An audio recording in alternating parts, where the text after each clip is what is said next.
today. So I'll introduce them at this time as they come forward.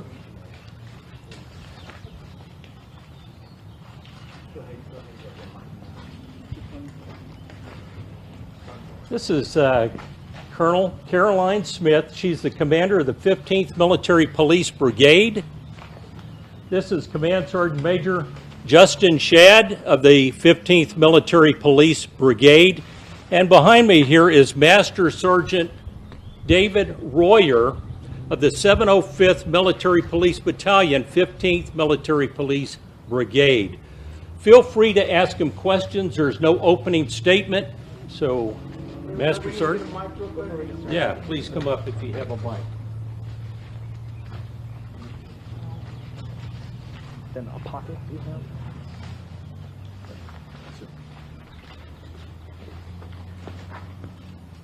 Can you just go through what happened yesterday for us? Yes, ma'am. I was leaving the installation. I was coming back from an appointment, heading home over to Platte City. I was coming up to the bridge. I knew there was construction going on the bridge. I saw that there was a vehicle stopped ahead of me. A man was out of his vehicle, which was a suspect. It appeared that he was just getting something out of his vehicle. I didn't know what was going on as I was pulling up. I was talking to my fiance at the time on my Bluetooth speaker in my truck, and as I was talking to her, the man pulled up a rifle and started aiming towards the eastbound across the river towards the Missouri side, and began to shoot off some rounds.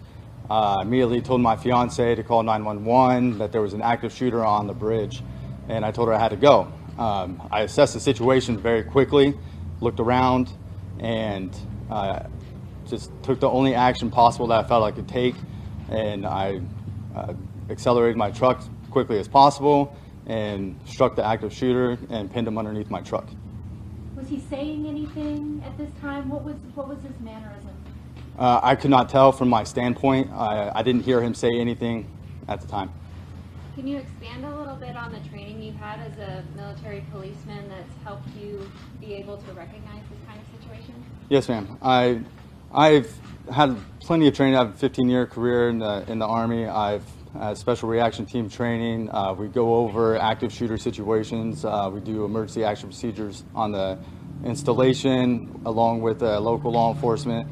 So I was prepared as if something were to happen. I was somewhat in shock that it was actually happening right in front of me. So that definitely prepared me to be able to quickly assess the situation and take action.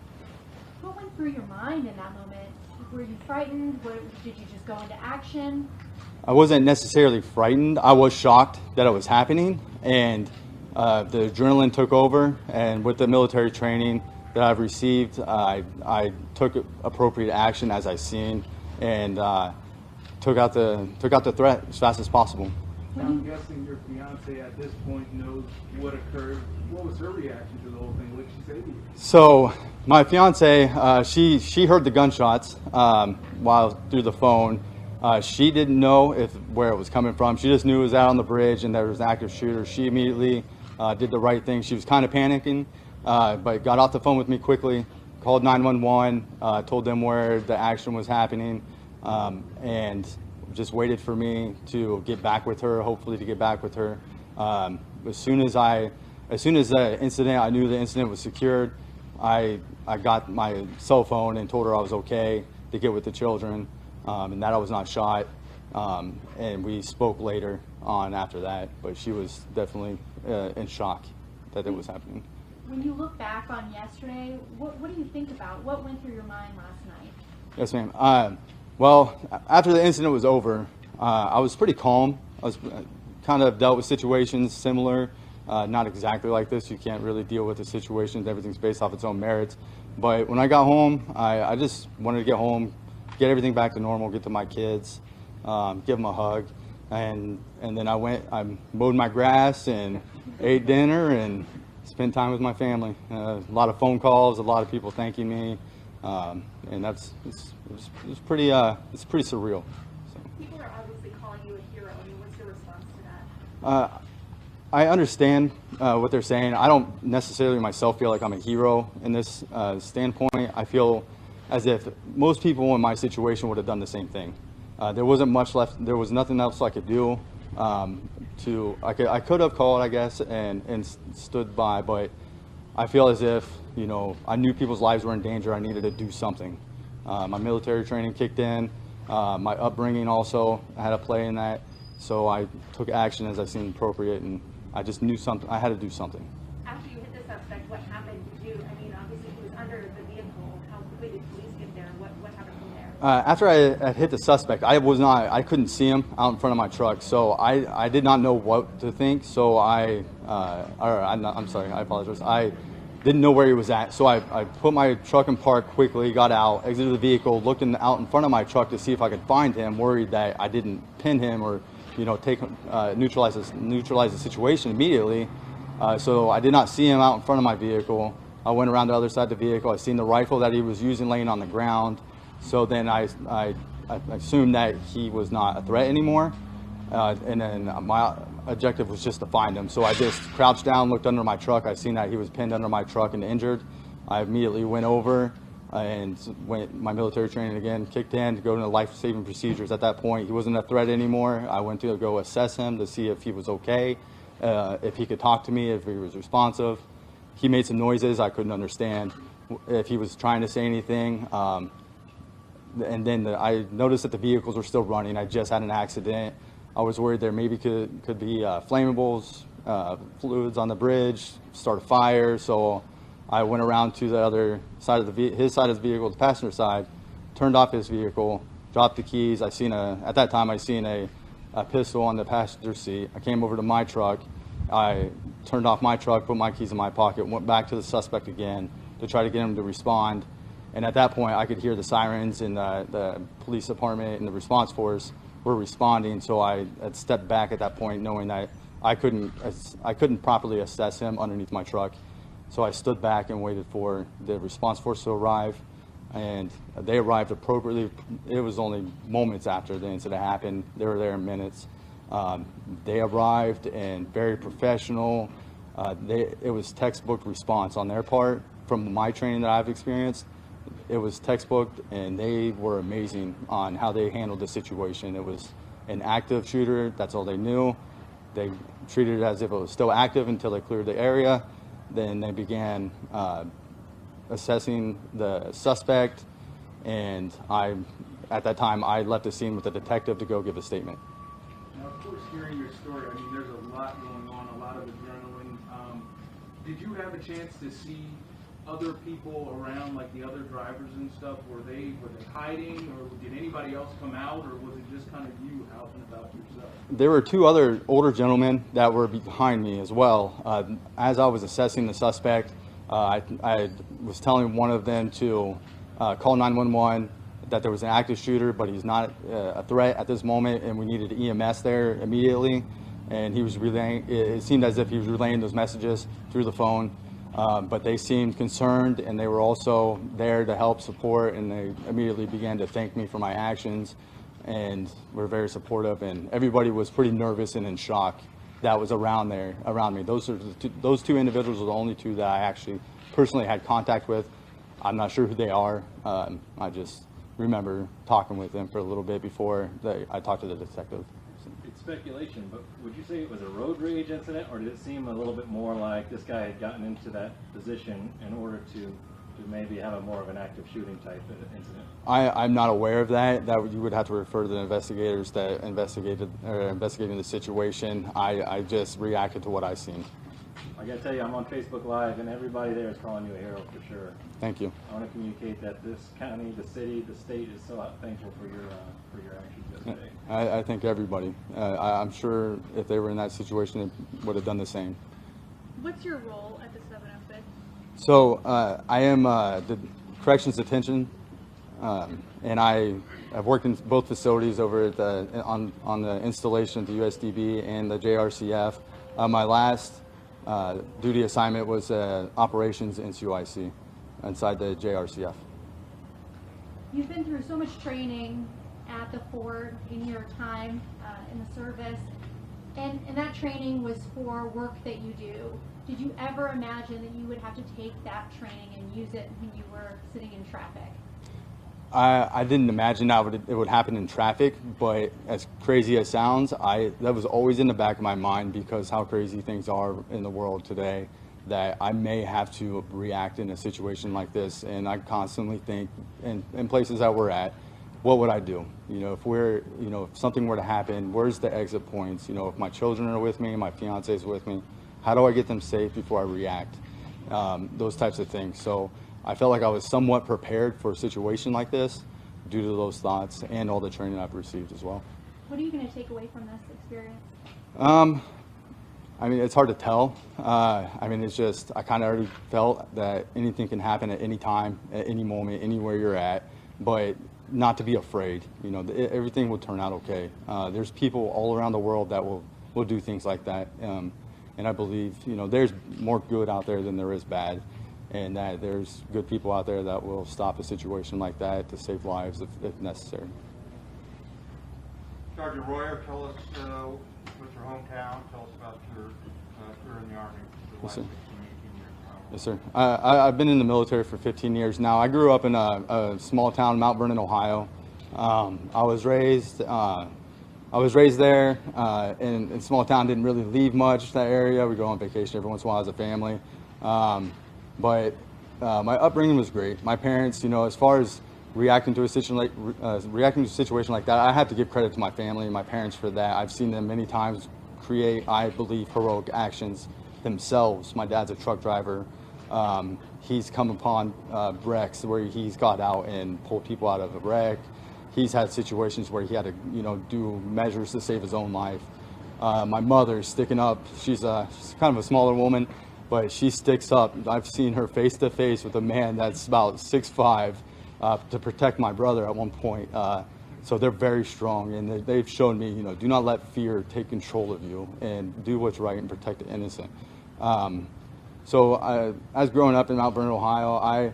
I got in a little bit of trouble as a kid, and then, I got myself out of trouble. I got my stuff together, graduated high school. I had a carpentry job. My oldest brother is also a service member. He just retired last year, 20 years of service.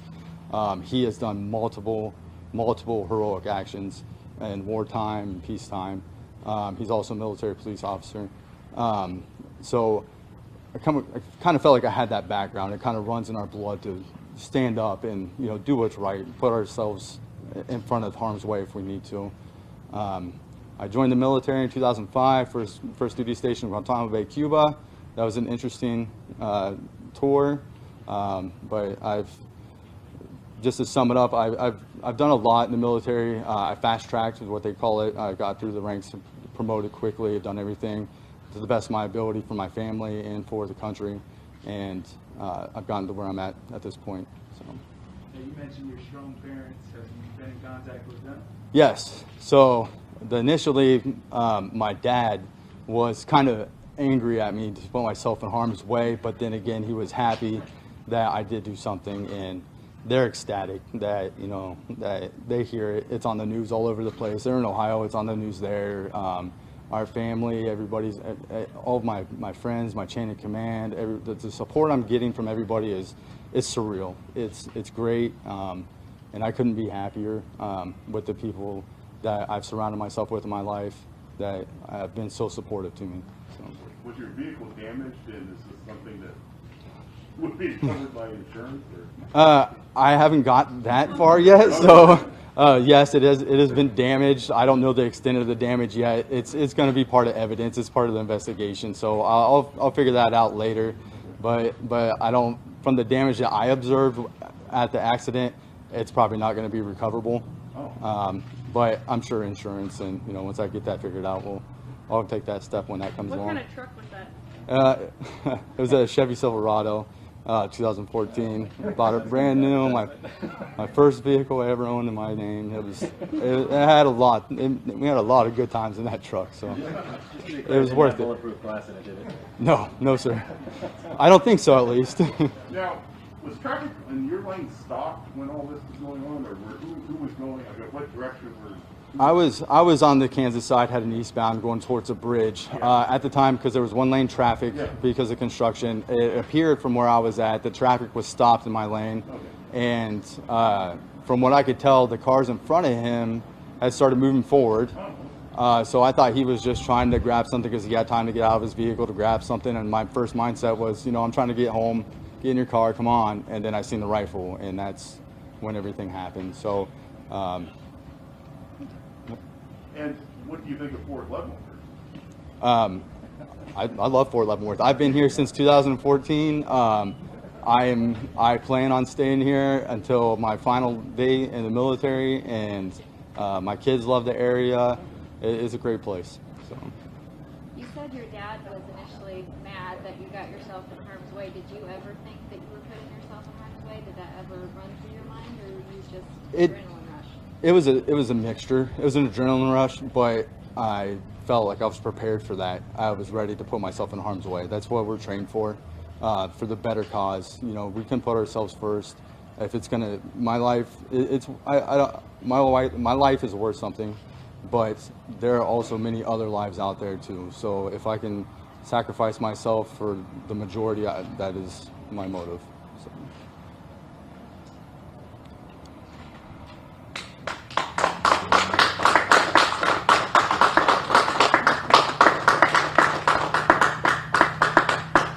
Ladies and gentlemen, thanks for coming out today. It was good to meet Master Sergeant Royer. Thank you so much for your service. Thank you, sir. Ma'am, thank you. Sergeant Major. Thanks. Hey, let me point out we have the Mayor of Leavenworth here. We have Police Chief, City Manager, and others. I'm sure they've got some important things to say too.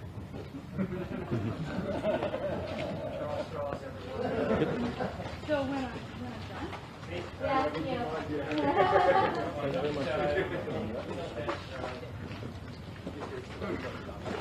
Yeah. It's not really good. Guys ready? Started. Just kind of tuck that underneath there. And pocket. Sure. You ready? So I think maybe we can call Chevy and get him a new truck. Can we start with that? So listen, he won't call himself a hero, but I will.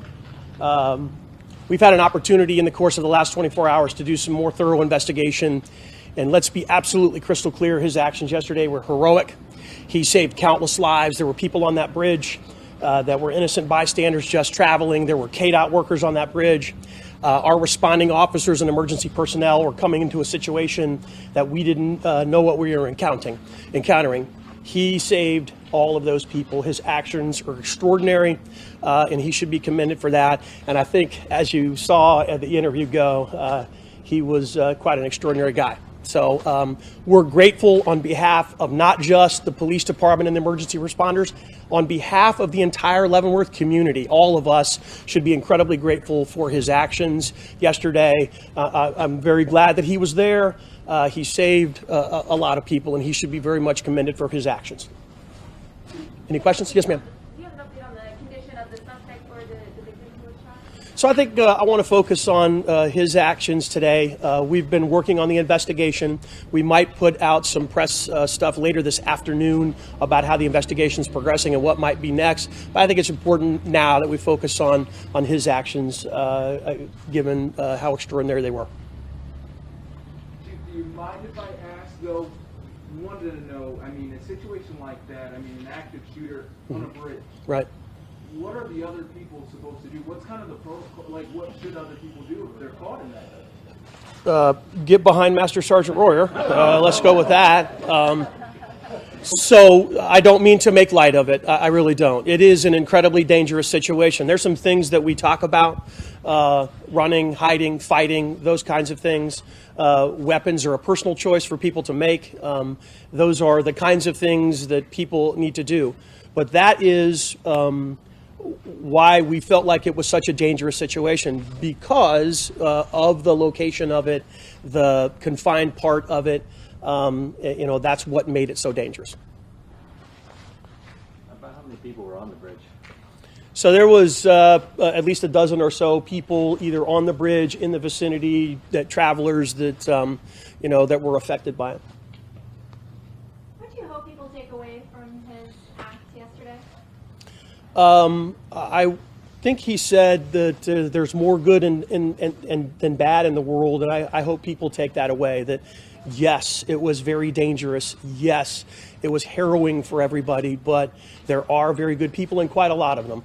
This, for us, is simply another chapter, although particularly unique in the long history that the community of Leavenworth has had with Fort Leavenworth. We've just, I hope that people take away that, whether they are wearing blue or green, they're all police officers trying as best we can to help and keep people safe.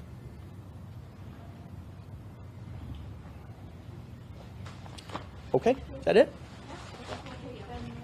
Thank you very much.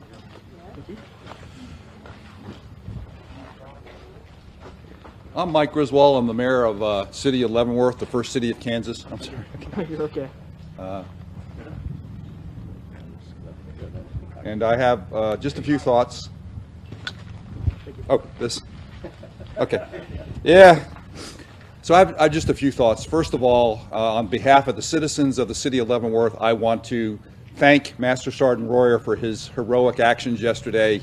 He went, based on his training and what he's talked about, he sprung into action, and thank God for that, for the citizens and the people in their cars and the community overall. And we do have a strong bond between the City of Leavenworth and Fort Leavenworth over all these years. And so thank you, Master Sergeant Royer, for your dedication, your expertise, and your courageous actions yesterday. The other thing I would like people to keep their thoughts and prayers for the person, I think another military person who was shot. He is hospitalized, but apparently doing fairly well for having been shot with a high velocity bullet from an automatic rifle, an AR-15. So our thoughts and prayers are with him and his family. And then finally, just a thank you to all the law enforcement. You know, first and foremost to our City of Leavenworth Police Department under the able and very inspired leadership of Chief Pat Kitchens, and all the first responders, Platte County Sheriff's Office, everyone who responded yesterday, fire and safety, emergency medical technicians. Thank you. You're professional. You train hard all the time, and yesterday that training had to be put into action, and you did very, very well. And it could have been a lot worse, and we're just very, very proud of you, and thank you for your continued service to the community. And with that, any questions? Or thank you.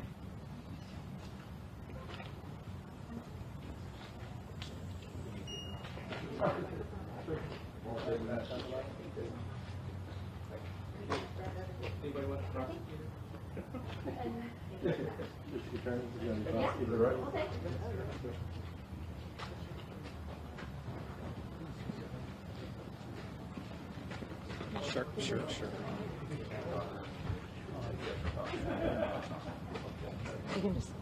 Yeah, sure. I'm sorry. Sure.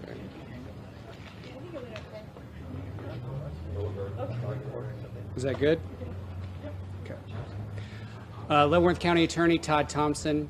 We are going to be doing a news conference tomorrow around 12:30 regarding the charges. Obviously, the person's innocent until proven guilty. I can't talk much about the case because, as ethics rely, we have an open case. It's been an open investigation. We've been in contact with Chief Kitchens and his team. They're still doing some follow-up. We do have a great appreciation for our military and our great appreciation for all the law enforcement that were involved in this. And it's still going forward, and we just, our thoughts and prayers, obviously, for those that were injured. So, thank you.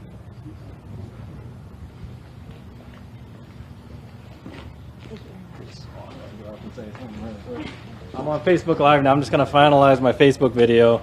And I want to thank you from the state of Kansas. You know, this bridge is an icon here in our community. And we could be mourning a tragedy today. We know that. We know that senseless violence has happened across our nation. And today, Sergeant Major Royer has made that something we celebrate in his heroism. So I can't tell you, once again, how much us as a city this is my district here. I'm State Representative Jeff Pittman. How much our city, our county, and our state appreciates your action. And thank you so much for stopping the senseless violence that could have happened there. Thank you so much.